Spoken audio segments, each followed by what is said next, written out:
Ada satu kisah sahabat Nabi yang begitu menyentuh hati karena ia menjadi rebutan para bidadari surga. Meskipun beliau hanya seorang yang sangat biasa di mata manusia. Ia tidak tampan dan juga tidak kaya. Bahkan ia tidak mengetahui siapa ayah dan ibunya, sehingga ia tidak mengetahui nasabnya. Beliau adalah Julaibib radhiyallahu anhu. Begitulah ia dipanggil. Ia memiliki ciri fisik yang pendek dan berkulit hitam. Pakaiannya lusuh dengan kain yang usang. Kakinya pecah-pecah karena ia tidak beralas. Tampilan fisik dan keseharian Julaibib yang lusuh menjadi alasan orang lain tidak mau dekat dengannya. Nama Julaibib merupakan nama yang tidak biasa dan tidak lengkap. Nama ini bukan ia sendiri yang menghendaki. Bukan pula orang tuanya. Julaibib hadir ke dunia tanpa mengetahui siapa ayah dan ibunya. Demikian pula orang-orang, semua tidak tahu atau mungkin bahkan tidak tahu tentang nasab Julaibib. Sedangkan bagi masyarakat Yastrib Madinah saat itu, orang-orang tidak bernasab dan tidak bersuku merupakan aib yang besar. Dahulu di Masjid Nabawi, ada golongan orang yang disebut dengan Ahlu Sufah, yakni orang-orang yang tinggal di teras Masjid Nabawi. Mereka tidak punya tempat tinggal dan tidak memiliki pekerjaan tetap. Tidurnya hanya berbantalkan tangan dan berkasurkan pasir dan kerikil. Namun mereka memiliki semangat menuntut ilmu dan ibadah yang sangat baik. Julaibib inilah salah satu dari golongan tersebut.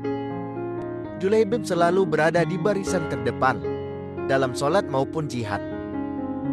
Meskipun tidak ada yang memperhatikannya, sosok sahabat mulia ini karena kondisinya, namun tidak demikian dengan Rasulullah Shallallahu Alaihi Wasallam, sang rahmat bagi semesta alam.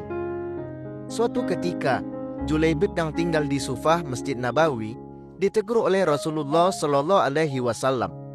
Wahai Julaibib, tidakkah engkau menikah? Rasulullah Shallallahu Alaihi Wasallam menanyai dengan penuh kelembutan. Siapakah orangnya yang mau menikahkan putrinya dengan diriku ini ya Rasul? Jawab Julaibib dengan tersenyum. Pada jawaban tersebut tidak ada kesan menyesali diri, apalagi menyalahkan takdir yang telah Allah gariskan untuk dirinya. Rasulullah Shallallahu Alaihi Wasallam yang mendengar jawaban Julaibib juga ikut tersenyum. Hari berikutnya, ketika bertemu dengan Julaibib, Rasulullah Shallallahu Alaihi Wasallam kembali menanyakan hal yang sama. Julaibib, tidakkah engkau menikah? Dan Julaibib menjawab dengan jawaban yang sama.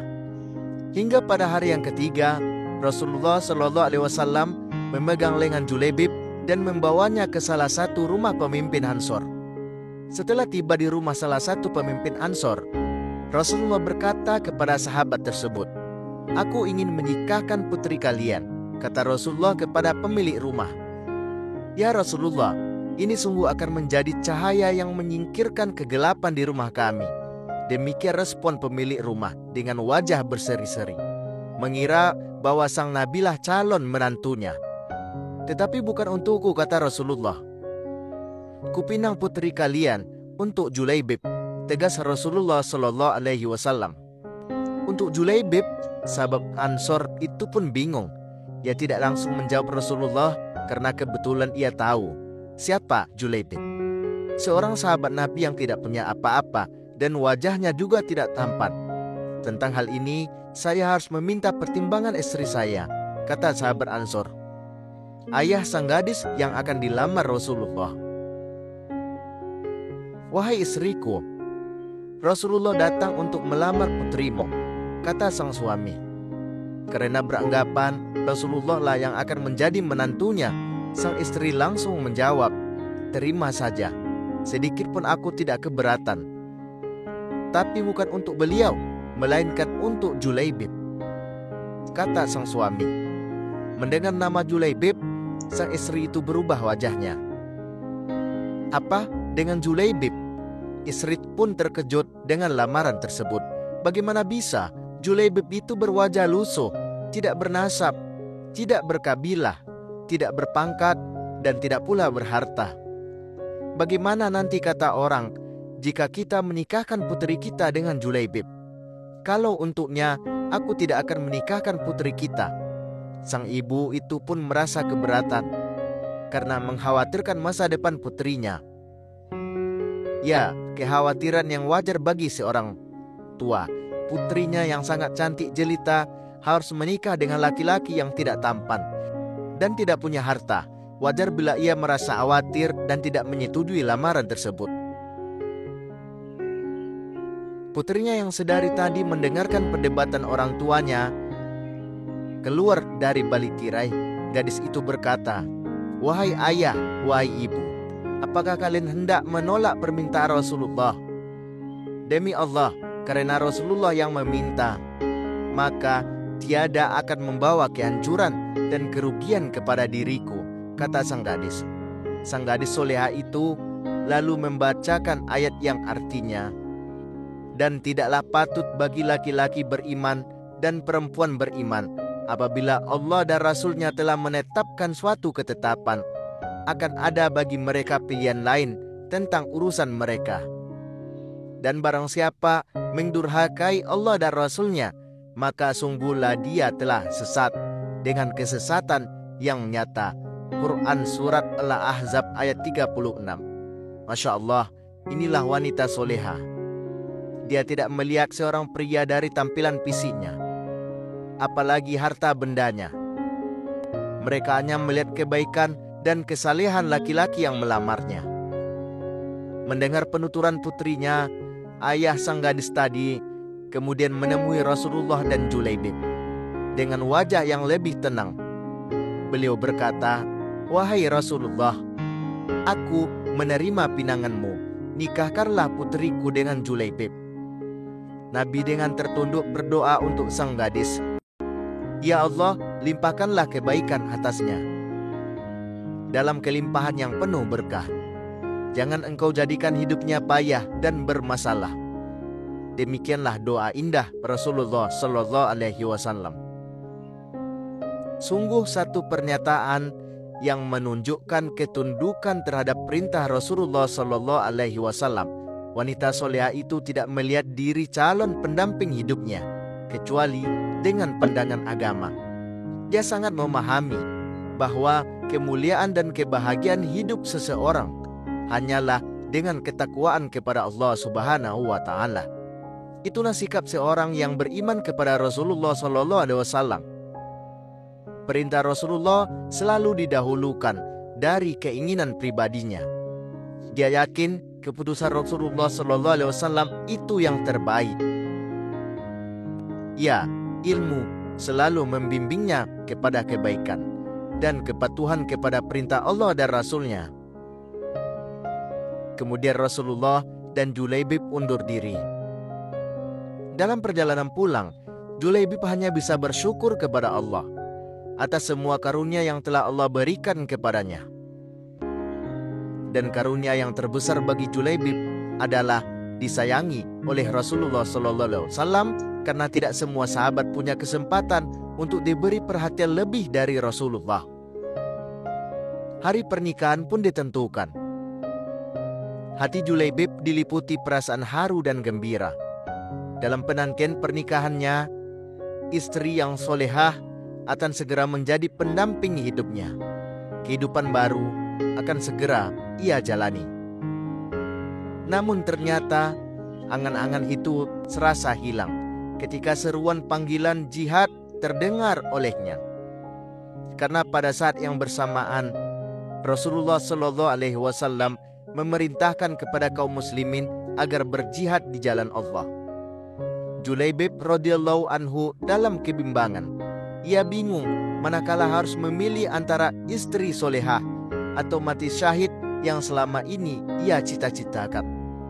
Dan pada akhirnya kerinduan terhadap mati syahid di medan perang menjadi pilihannya. Julaibib memutuskan untuk berangkat bersama Rasulullah menghadapi orang kafir Quraisy di medan Uhud. Ketika perang terjadi, Julaibib bersama pasukan yang lainnya dengan gagah berani menghadapi kafir Quraisy.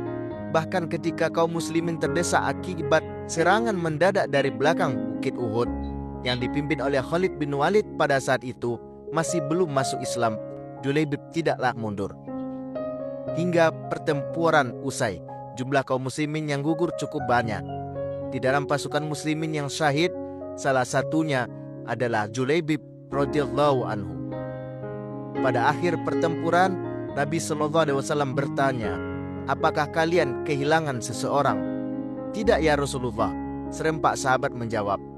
Sepertinya Julaibib memang tidak berarti di kalangan para sahabat. Kemudian Rasulullah kembali bertanya, "Apakah kalian kehilangan seseorang?" "Tidak ya Rasulullah." Kali ini sebagian sahabat menjawab dengan was-was. Beberapa orang menengok ke kanan dan ke kiri. Rasulullah menghela napasnya. "Tetapi aku kehilangan Julaibib. Carilah Julaibib," kata Rasulullah. Pada saat itu para sahabat baru tersadar. Kemudian para sahabat segera mencari jasad Julaibib radhiyallahu anhu. Para sahabat mendapati jasad Julaibib tersungkur dan di sekelilingnya terdapat 7 jasad orang kafir. Segera para sahabat memberitahukan kepada Rasulullah tentang jasad Julaibib radhiyallahu anhu. Maka Rasulullah SAW segera menghampiri jasad tersebut. Rasulullah SAW berdiri di samping jasad Julaibib dan bersabda, "Julaibib telah membunuh 7 orang ini sendirian. Sesungguhnya dia adalah bagian dari diriku dan aku adalah bagian dari dirinya." Ucapan Rasulullah tersebut membuat banyak sahabat iri. Ternyata Julaibib yang jarang sekali mereka hiraukan memiliki kedudukan sangat istimewa di hati Rasulullah SAW. Ia mati syahid dan dinyatakan bagian dari Rasulullah. Kemudian dengan penuh lemah lembut dan kasih sayang, Rasulullah SAW mengangkat jasad Julaibib dan terus menyandarkan jasad Julaibib radhiyallahu anhu di lengannya sampai akhirnya Julaibib dikuburkan. Semoga Allah Subhanahu wa taala merahmatinya. Allah Subhanahu wa taala telah memberikan jalan keluar bagi Julaibib dan calon istrinya yang soleha tersebut. Kebersamaan di dunia ternyata tidak ditakdirkan terlalu lama. Meski di dunia ini akan mendapatkan istri yang soleha dan bertakwa, tapi para bidadari surga yang telah terlalu lama menunggu Julaibib lebih pantas menghuni surga daripada dunia yang kurang bersahabat padanya. Rupa memang tidak seelok para bangsawan, harta tak sebanyak yang dimiliki para raja. Namun bidadari surga berebut menginginkannya. Tepatlah kiranya kita menyimpulkan bahwa ketakwaan merupakan harta yang paling berharga di sisi Allah Subhanahu wa taala.